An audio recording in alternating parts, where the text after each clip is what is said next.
financial system is consumed with all of these derivatives and credit default swaps, not even your normal banking procedures.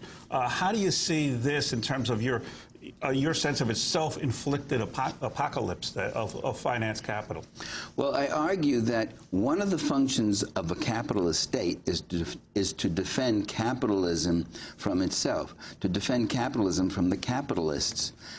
It was Marx, dare we mention him? I hear he's coming back in style. It was Marx who said one capitalist will kill many other capitalists. That the system it begins to consume itself. We see that with Bernard Madoff and the like. And it's not merely because of a number of wicked personalities, because these personalities are brought to the fore. Those are the people who get the rewards. Those are the people who, yes, and what we need are drastic sets of regulations, and there hasn't been enough talk. We just got a vague reference to it here. Geithner referencing and saying, well, it's going to be a little bit of a different capital and more responsible, accountable, maybe. But as far as actual regulations, we haven't seen it. The free market does not work. It's not free. It's not really a market. It's a plunder, and it has to be done away with. Talk about the Democrats and Republicans. You said you're infuriated by the Republican response because they just want tax cuts for the rich. But what about the Democrats? I mean, just now we were playing for you Tim Geithner, the Treasury Secretary, and the approach to this crisis. Oh, it's insufficient. I mean, that's what's coming out with your questions. It's insufficient. They're not dealing with systemic questions. There's all this debate about the stimulus package. Hardly a word has come out about the Federal Reserve giving away $2.5 trillion, just giving it away unaccountably. Explain that. The Federal Reserve just went, while we had this $750 billion stimulus package, which was passed by Congress, the Federal Reserve printed up, it can print up money and create money, and handed out over $2 trillion to the financial community in America, with no accountability, no debate in Congress, and very little notice. So what's the significance of that? Well, the significance is that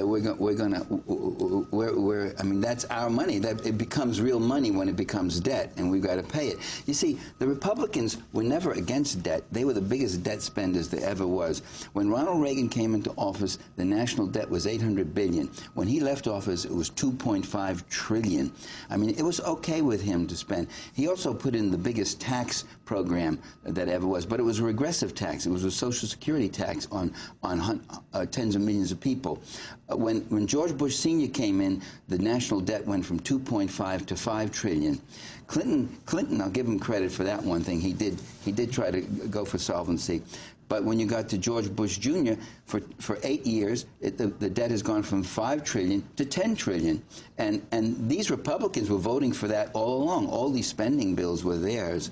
So, so you see, they don't mind debt, because debt is really a way of upward distribution. You tax the common people and you give the money to rich creditors. It's a very regressive way of redistributing wealth upward. So debt is fine with them. I'd like to ask you, given the increasingly global connections of our banks and other multinational corporations, the issue of how you remedy a crisis in one country. For instance, I heard last night on C-SPAN the hearing that Congressman Kucinich had of the bailout. He had an oversight hearing yesterday, and he questioned the Treasury Department over the fact that the bailout money has been going to banks that in some cases are then using the bailout money to invest overseas, a $6 billion investment in Dubai, an $8 billion investment in a company in China, I think by Bank of America. Right. So that,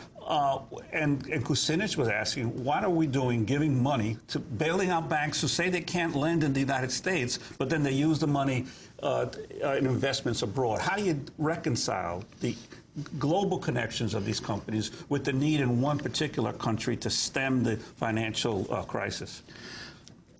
Well, I mean, you got to stop these kinds of examples that you're giving, that the money should be spent where it has to be, and the money should come with lots of strings attached to it. And actually, it should be the government making direct investments. The government should go directly into production. It should be the government that's building housing. It should be the government that gives health care. Health care is a perfect example of that, where you health coverage is terrible. So to give everybody health coverage will put us all still fighting these private insurance companies for money and not getting it and such. And the insurance companies get nothing, give nothing, do nothing. They just are told. They just get billions of dollars that comes through and perform nothing. If you had single payer, it would just come right from the government like Medicare does, or something like the VA hospital, and that would be it. And so with the banks, perhaps we should start nationalizing banks. We should start bringing a closer link between the financial system and what's called, very revealingly called, the real economy, where people still need to work and consume and live, and that might be a way. What do we do internationally? I don't know. You've had some good people on. You'll have to ask them next time. What do you see as the future of capitalism, Michael Parenti? I see it as a future in which there's going to be a lot of suffering.